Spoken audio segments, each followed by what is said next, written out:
Assalamualaikum warahmatullahi wabarakatuh. Perkenalkan, nama saya Fani Fadila, NIM AB 2020-25. Saya mahasiswa S1 Ahli Kredit Universitas Kusuma Husada Surakarta. Pada ujian OSC hari kedua ini mengenai prosedur penilaian penanganan diare, alat-alat yang harus disiapkan yaitu alat dokumentasi, termometer, dan antiseptik. Terima kasih. Assalamualaikum. Waalaikumsalam. Silakan duduk, Bu. Saya tutup gordanya dulu, nggih. Sebelumnya, perkenalkan, nama saya Bidan Fani. Saya bidan yang berdinas pada pagi hari ini. Apakah ada yang bisa saya bantu? Anak saya diare, Bu. Oh, diare. Sudah berapa kali, Bu? 3-4 kali. Bentuknya bagaimana? Bentuknya cair. Sebelumnya saya tanya-tanya mengenai identitas ibu dan bayinya dulu, nggih. Nama ibu, Nama saya Nyonya W. usianya, Usia saya 24 tahun. untuk nama bayinya, Anak saya M, usianya. 3 tahun. Oh ya, untuk ibu pekerjaannya apa, nggih? Saya karyawan pabrik. Oh ya. Nanti akan saya periksa dulu ya, Bu, untuk nanti terapi apa yang harus diberikan ke bayinya. Saya cuci tangan dulu.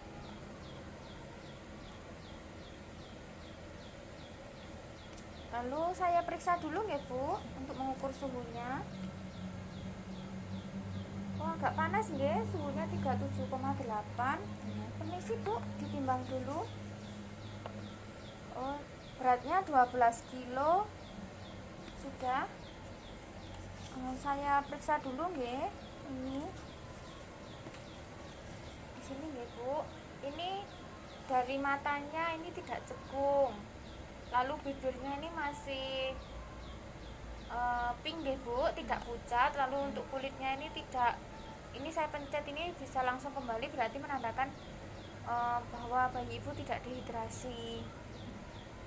Sudah, Bu. Dari hasil pemeriksaan ini didapatkan bahwa bayi ibu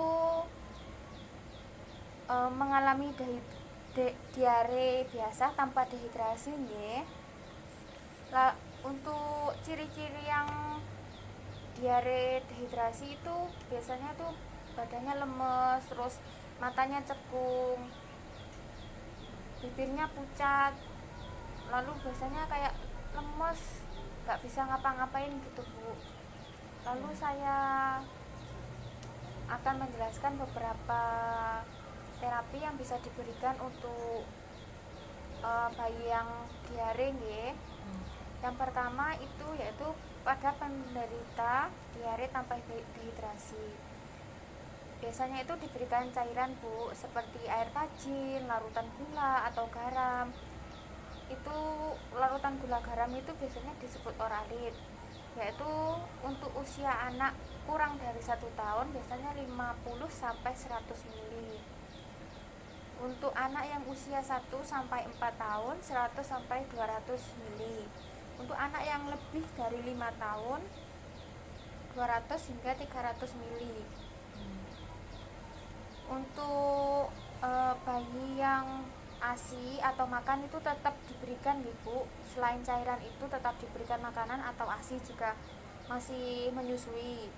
Lalu untuk bayi yang dengan penderita diare dengan dehidrasi ringan sampai sedang itu diberikan oralit sebanyak 750 mg per berat badan dalam 3 jam dengan botol, nggih. Lalu jika anak itu muntah dikarenakan pemberian cairan itu ditunggu 5-10 menit lalu diulangi lagi dengan pemberian yang sama setiap sendok 2-3 menit. Lalu untuk penderita diare dengan dehidrasi berat diberikan cairan infus sebanyak 100 ml yang terbagi menjadi beberapa waktu lalu untuk setiap 1-2 jam pasien itu diperiksa ulang.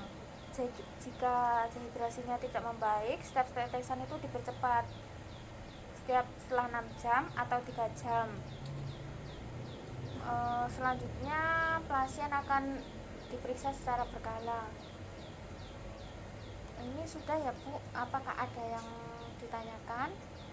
Tidak ada Bu, sudah jelas. Baik, jika tidak ada, ini untuk obat yang dibawa pulang ya Bu. Jika dalam beberapa hari nanti bayinya tidak kunjung membaik, Ibu silakan kembali lagi. Tapi jika membaik, alhamdulillah nih Bu.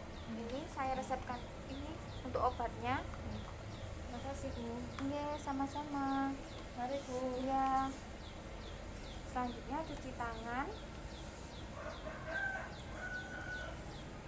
dan dokumentasi.